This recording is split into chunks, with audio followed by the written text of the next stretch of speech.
The camera pans across a lonely dirt road, dust swirling in the afternoon sun. A girl in worn boots carries a basket of vegetables, her gaze fixed downward. Suddenly, 3 older teens block her path. Their laughter cuts through the stillness of the farm. They shove her basket, scattering carrots and potatoes into the dirt. "Why don't you ever talk, huh? Think you're better than us?" one sneers. The girl says nothing, just quietly picks up her vegetables. But in that silence lies a strength none of them can see. What the bullies don't know is that behind her quietness hides a connection powerful enough to change the course of their lives. Because one phone call to her father, the director of the FBI, will soon shatter the world they thought they controlled.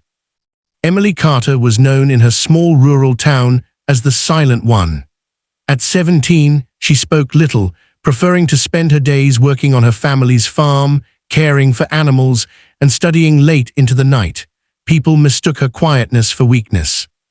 Her mother had passed away when she was only 10, and though her father loved her deeply, he was rarely home. All Emily knew was that he worked in Washington and often vanished for weeks at a time. He never spoke about his job, only promising her one thing: "Emily, if you're ever in real trouble, call me, no matter what." But trouble came often. The local bullies, sons of wealthy landowners, targeted Emily daily. They mocked her clothes, her silence, her life on the farm. She tried to ignore them, clinging to her chores, her books, and the comfort of her animals. Yet each taunt cut deep. One autumn afternoon, as Emily walked home from the small market, the bullies cornered her again. They accused her of resisting their advances, of not laughing at their crude jokes. When she refused to speak, their frustration turned cruel. They shoved her basket, grabbed her arm, and laughed when she stumbled to the ground. Her heart pounded, tears threatened, but she didn't scream. She remembered her father's words. That night, for the first time, she picked up her old flip phone and dialed his number. "Dad," she whispered, her voice breaking, I need you." There was silence on the other end, then his voice, calm and steady.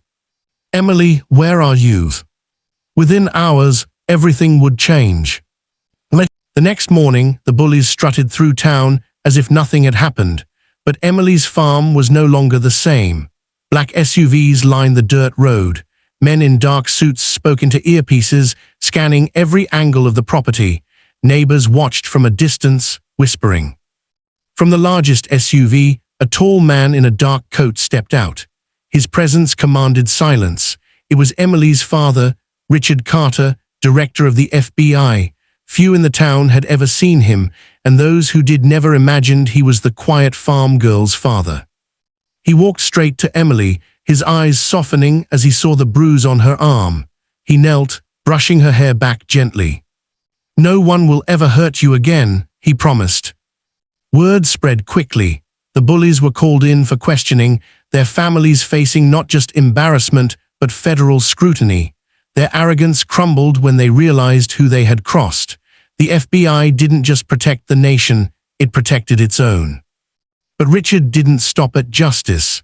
He sat down with Emily that night, not as a director, but as a father who had been away too long. "You're stronger than you think, Em," he said. "You've endured quietly, but now it's time the world sees your strength." For the first time in years, Emily spoke freely.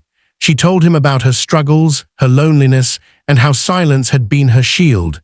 He listened, truly listened, and promised to be there more often.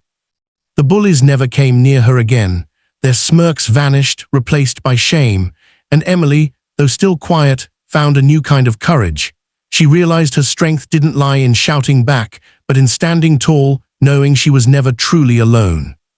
Sometimes the quietest voices carry the loudest strength, and sometimes the people we underestimate the most are the ones standing closest to power. Emily's story is a reminder: silence doesn't mean weakness, it often means resilience.